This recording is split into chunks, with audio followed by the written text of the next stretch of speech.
मुसलमान धर्म में खतना की प्रथा कब से और क्यों शुरू हुई? दोस्तों, वैसे तो खतना के बारे में हर किसी को मालूम है कि इस्लाम धर्म को मानने वाले लोग अपने प्राइवेट पार्ट के आगे वाले हिस्से के ऊपरी त्वचा को कटवा देते हैं। लेकिन सवाल ये आता है कि वो ऐसा क्यों करवाते हैं और मुसलमानों में ये प्रथा कब से शुरू हुई? क्या इसके कोई फायदे होते हैं या फिर इस प्रथा को यूं ही चलाया जा रहा है? सिर्फ इतना ही नहीं, आज के इस वीडियो में हम आपको ये भी बताएंगे कि वो कौन से लोग हैं जो खतना करने के बाद जो त्वचा निकलती है उसे खाते भी हैं। आज के इस वीडियो में हम आपको खतना से जुड़ी सारी जानकारी आपको प्रोवाइड करने वाले हैं। जानने के लिए वीडियो के अंत तक जरूर बने रहिएगा। नमस्कार दोस्तों, स्वागत है आपका हमारे चैनल अनस्किप्ड रियलिटी हिंदी में। चैनल पर नहीं हो तो सब्सक्राइब कर बेल नोटिफिकेशन जरूर ऑन कर दें। दोस्तों, सबसे पहला सवाल ये आता है कि कब से खतना की प्रथा आरंभ हुई है। असल में प्रयाग इतिहास काल के गुफा चित्र में इसका उल्लेख मिलता है, जिस पर यह बताया जाता है कि खतना करवाने की जो ये प्रथा है यह अब्राहम युग से भी पहले से चले आ रही है।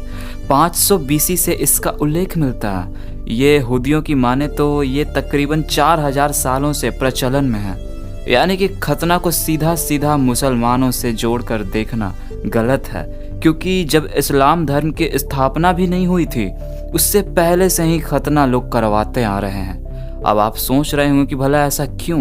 क्योंकि ये छोटी मोटी बात तो है नहीं। प्राइवेट पार्ट के आगे वाले हिस्से की त्वचा को काटने में बहुत ही ज़्यादा दर्द होता है और इसी के बारे में कैनेडियन मेडिकल जर्नल में बताया गया है कि आज से नहीं बल्कि हजारों साल पहले से खतने की प्रक्रिया को अपनाते आ रहे हैं, जिसकी दो महत्वपूर्ण वजह है। सबसे पहली वजह यह है स्वच्छता। जी हाँ, आज के समय में भले ही हम अलग अलग तरह के प्रोडक्ट्स का इस्तेमाल करके अपने प्राइवेट पार्ट को हाइजेनिक और स्वच्छ रख पाते हैं, लेकिन पहले के समय में ये सारी चीज़ें करना संभव नहीं था। इसलिए लोग स्वच्छता के लिए ऐसा करते थे। और दूसरा यह है कि पुरुष अपने काम वासना के शैतान को अपने काबू में करने के लिए खतना करवाते हैं।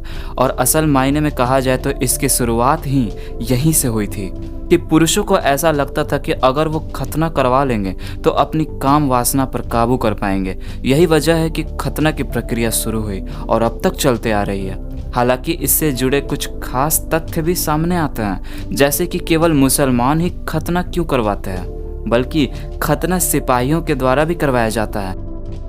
कुछ विशिष्ट सुरक्षा समूह में स्वच्छता की दृष्टि से भी खतना करवाया जाता है और कई बार तो किसी मिशन के दौरान भेजे जाने वाले भारतीय एजेंट्स भी खतना करवाते हैं। वैसे आप ये बात जानकर हैरान हो जाएंगे कि इस वक्त खतना करवाए हुए पुरुषों में सिर्फ 68% पुरुष ही मुसलमान हैं। ऐसे में आप अंदाज़ा लगा सकते हैं जो बाकी के लोग खतना करवाते हैं उनकी क्या वजह होती होगी, जिनमें से अधिकतर लोग तो स्वच्छता की दृष्टि से खतना करवाते हैं।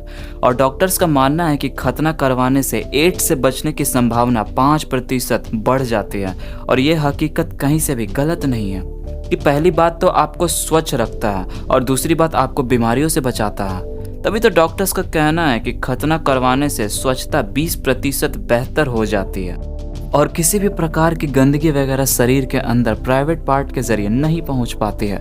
इतना ही नहीं, डॉक्टर्स तो ये भी कहते हैं कि शारीरिक संबंधों में आवश्यक संवेदनशीलता में 25% कमी आ जाती है।